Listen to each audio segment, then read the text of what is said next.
Hello everyone, I hope you're doing well. So, in this video, we are going to learn about RRB के कुछ questions होंगे. It is a kind of mock test और जो ये mock test है ये top 30 questions का रहने वाला है. This is going to be for PGT and TGT. सारे questions को हम explain करके समझेंगे. Syllabus मैंने यहाँ पे साथ में लगा दिया है, right? तो you can see the syllabus. ये वाला टॉपिक और ये वाले टॉपिक के ऊपर आज कुछ क्वेश्चंस होंगे हमारे. ठीक है जी. So philosophy of education. So let's understand the questions part. Which of the following is not a feature of idealism. Idealism का क्या फीचर नहीं है? Spiritual development, this is correct. Materialistic value, नहीं. मटेरियलिस्टिक वैल्यू है के ऊपर बात नहीं हुई है. नॉलेज इटर्नल है, हाँ जी बिल्कुल करेक्ट है. टीचर एक मोरल गाइड है. बट कभी भी मटेरियलिस्टिक चीजों से, जैसे कपड़े हो गए, आपकी जो भी चीजें पैसों से खरीदी जा सकती है, उसके बारे में आइडियलिज्म में नहीं बताया. ठीक है. According to naturalism education should, कैसा होना चाहिए एजुकेशन को? रिलीजियस अथॉरिटीज उसको कंट्रोल करे, कभी भी कंट्रोल में नहीं होनी चाहिए. स्ट्रिक्ट डिसिप्लिन नहीं होनी चाहिए. बच्चे का नेचर एक हार्मनी में हो तो दैट इज राइट. सिर्फ और सिर्फ टेक्स्ट बुक लर्निंग हम नहीं कराएंगे, right. Next question is pragmatism in education emphasise. Pragmatism का मतलब होता है ना प्रैक्टिकल लर्निंग. पी से प्रैग्मेटिज्म, पी से practical learning. So practical learning आप इटर्नल ट्रूथ के लिए बताएंगे, पनिशमेंट के लिए, या आप एक्सपीरियंस देंगे. तो जहां भी आप एक्सपीरियंस देंगे, एक्टिविटी कराएंगे, कुछ करके दिखाएंगे, that is pragmatism. Theoretical knowledge doesn't come in pragmatism, right. Next question is Which among the following is considered as a father of idealism? किसे बोला जाता है father of idealism? Aristotle, Plato, John Dewey या फिर Rousseau? So the correct answer is Plato. Right? Let's come to the next question. John dewy ने किस पे emphasise किया कि चाइल्ड पैसिव लर्नर है? देखो, चाइल्ड ना कभी भी पैसिव लर्नर नहीं होता, वो हमेशा एक्टिव लर्नर होना चाहिए. ठीक है. फिर तो टीचर एक्टिव हो गई और बच्चे पैसिव हो गए, तो बच्चे ने क्या सीखा? Abstract learning, reasoning. बच्चे को कॉम्प्लेक्स पढ़ाओ. जॉन डुई ने कहा था, जॉन डुई को ना प्रोग्रेसिव एजुकेशन का फादर भी बोला जाता है, तो ये लिख लेना कहीं पर. ठीक है. सो वो हमेशा से ये कहते थे कि हमेशा बच्चा लर्न करता है खुद करके, ना कि रट्टे मार के, right. Next question is Swami Vivekananda believe that education should aim at किस. क्या होना चाहिए एजुकेशन का एम? मेमोरी बढ़ाने के लिए? सिर्फ और सिर्फ रिलीजियस टेक्स्ट को पढ़ाते रहो? Man making and character buildings. ठीक है. वैल्यूज देना. एंड वैल्यूज ऐसे नहीं देनी. Values are never be taught, it is always caught. Values हमेशा सीखी जाती है. अगर आप चाहते हैं कि आपका बच्चा रिस्पेक्टफुली बात करे, तो आप सबसे पहले खुद रिस्पेक्टफुली बात करो अपने बच्चे से. ठीक है. तो उस तरीके से कैरेक्टर बिल्ड होता है, राइट. तो man making and character building. Rejection of physical activities, ऐसा कुछ नहीं बताया था. Next question is, according to Gandhi ji, the central concept of education is, main concept क्या होना चाहिए पढ़ाई का? पैसिव लर्निंग तो कभी नहीं डाला. पैसिव वर्ड तो होना ही चाहिए आपके ऑप्शंस में. इंग्लिश एजुकेशन नहीं. बेसिक क्राफ्ट सेंटर, नई नई तालीम. एक चीज मैं आपको और बताती हूँ. एनईपी के अकॉर्डिंगली 6th क्लास से ऊपर वाले बच्चों को एक स्किल आना चाहिए. जैसे अगर आप स्कूल्स में पढ़ा रहे हैं, ठीक है, सो bye 2026, I think. If I'm wrong, so please tell me the year in the comment box. कि वोकेशनल एजुकेशन, जैसे बच्चों को पॉटरी सिखा सकते हैं, ठीक है, और वो भी कोई प्रॉपर क्राफ्टमैन ही सिखाएगा, ऐसे नहीं कि कोई भी सिखा देगा.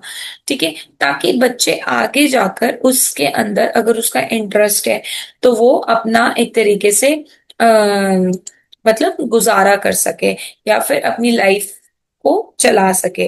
श्री औरबिंदो एजुकेशनल फिलोसफी किस पे एम्फसाइज करती है? इंडस्ट्रियल ट्रेनिंग पे, integral development of all the parts of human being, सिर्फ स्पिरिचुअल डेवलपमेंट पे. पहले ना जब भी ओनली आ जाए तो वो हमेशा ही गलत होता है. गवर्नमेंट बेस्ड करिकुलम पे. सो इंटीग्रल डेवलपमेंट सारे ह्यूमन बीइंग के सारे हिस्सों पर, ठीक है, उस पर ज्यादा फोकस देती है.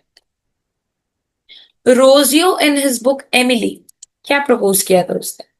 क्या बताया था? चिल्ड्रन को पनिश करते रहना चाहिए और बुरी तरह. एजुकेशन अननेचुरल है. या फिर children should learn freely natural setting, text book are only source of learning.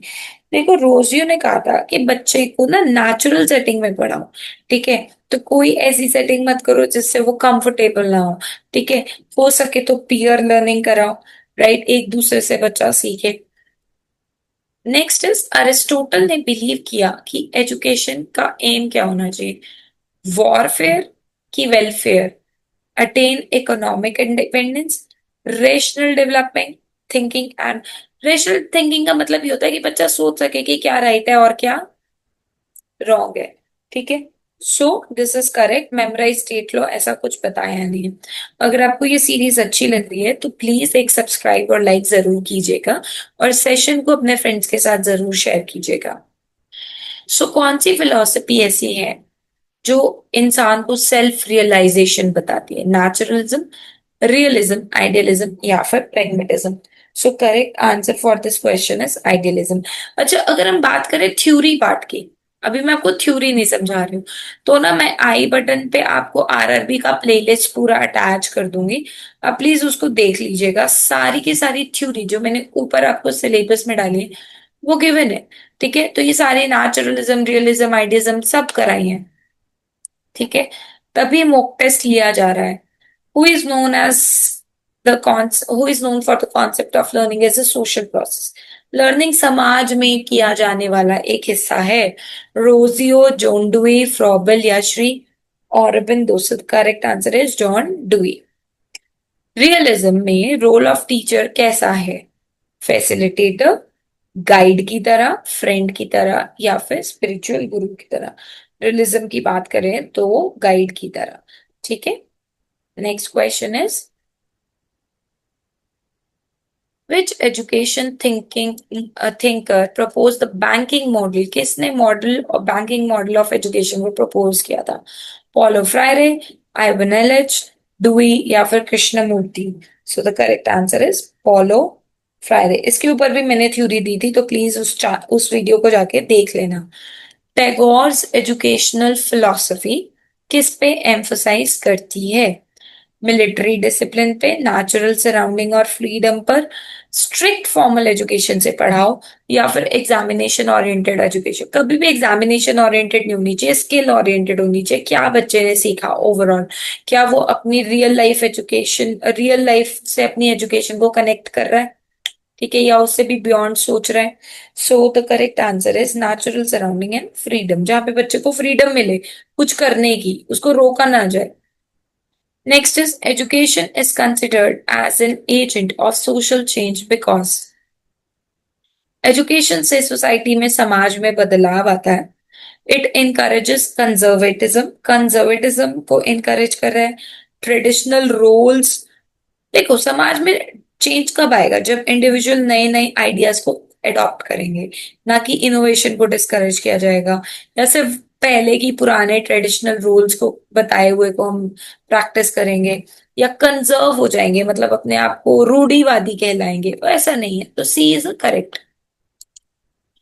Which of the following is not a agent of socialisation? कौन सोशलाइजेशन नहीं करेगा, समाजीकरण नहीं करेगा? Peer group, school, government policy या नेचुरल डिजास्टर? सो अगर not की बात करें, ऑब्वियसली डी वाला is not the agent. Next is the primary agent, सबसे सबसे पहले बच्चे का विकास, बच्चे का समाजीकरण कहाँ हुआ? Media, family? जब वो स्कूल भी नहीं गया, सोचो कहाँ हुआ, फैमिली में, right. So family is the correct answer. Next is in Indian context education should be rooted, education किससे कनेक्टेड होनी चाहिए? वेस्टर्न वैल्यूज से? नहीं। कॉलोनियल हेरिटेज से? ये भी गलत हो गया। हमारी कल्चरल वैल्यूज, हमारे कॉन्स्टिट्यूशन, जो हमारे इंडियन कॉन्स्टिट्यूशन में लिखा है, उससे। एरिस्टोक्रेटिक ट्रेडिशन से भी नहीं। The term social mobility refers to travel between the cities. Mobility का मतलब होता है एक जगह से दूसरी जगह पर ट्रैवल करना, तो movement of people between social strata, ठीक है। So that is the correct answer, not change in population and increase in birth rate. Then is role of education in socio economic development. क्या actually में role है education का social economic development में। Illiteracy मतलब अनपढ़ता को, या लोग पढ़े लिखे ना रहे, रीइंफोर्सिंग द कास्ट सिस्टम ये तो कभी भी नहीं करेंगे। हमें स्किल्स को इनहांस करना है, एम्प्लॉयबिलिटी को। अभी मैंने बताया था ना, वोकेशनल एजुकेशन क्यों दे रहे हैं, ताकि एम्प्लॉयमेंट बढ़ सके। ठीक है, या फिर कोई भी इंसान भूखा ना रहे, वो उसके पास स्किल है, वो अपनी स्किल से अपना लाइवलीहुड कर सके। देन इज मास मीडिया एक एजेंट है जो कि लिमिट कर रहा है पर्सपेक्टिव को, मिस इन्फॉर्मेशन प्रमोट कर रहा है, स्प्रेडिंग अवेयरनेस। देखा जाए तो कुछ चैनल्स मास मीडिया अगर देखे तो वो अवेयरनेस फैलाता है, इंफॉर्मेशन को भी फैलाता है। सो मास मीडिया एजुकेशन में अवेयरनेस के लिए हेल्प कर रहा है। Religion in education can help. Religion कैसे हेल्प करता है एजुकेशन में?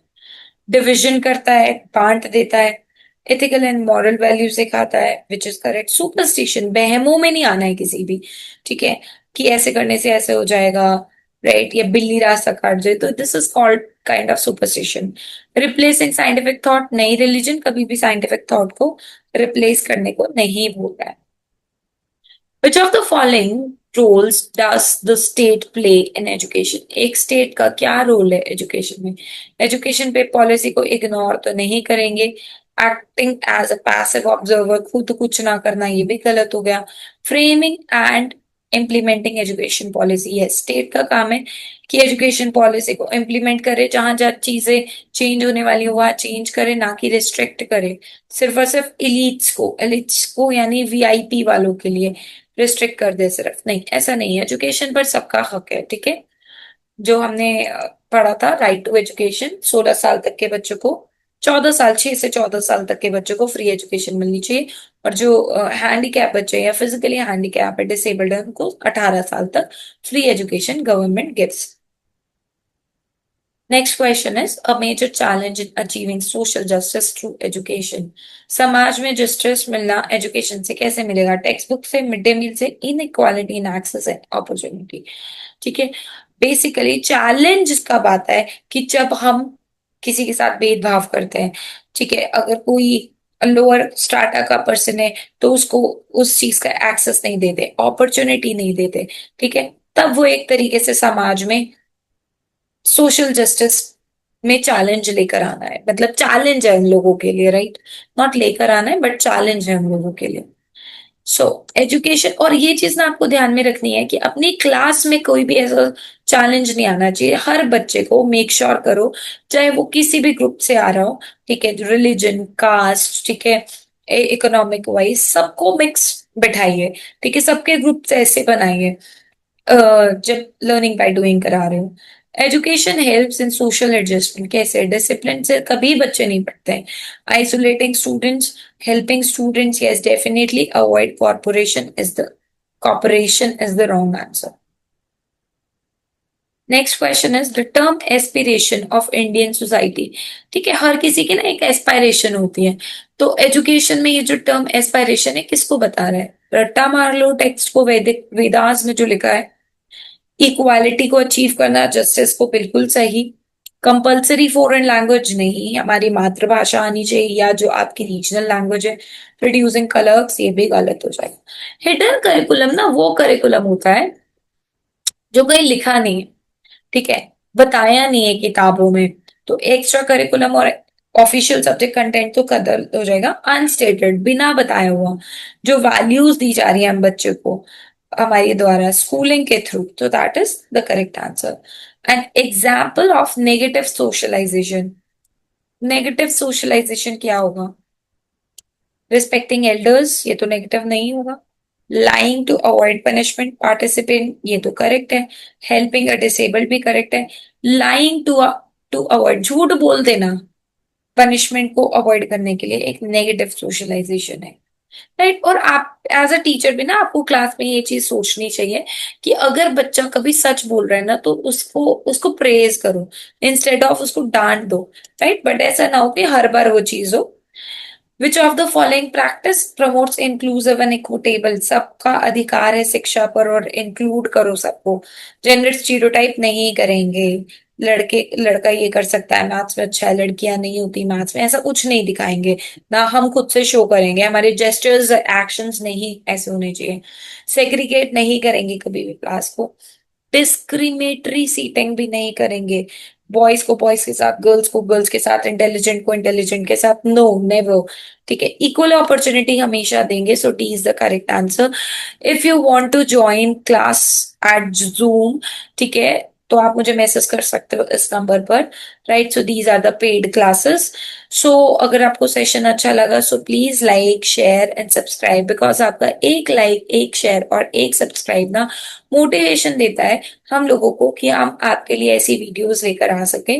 राइट, तो अगर वीडियो अच्छी लगी तो जरूर करके जाना। Thank you so much for watching.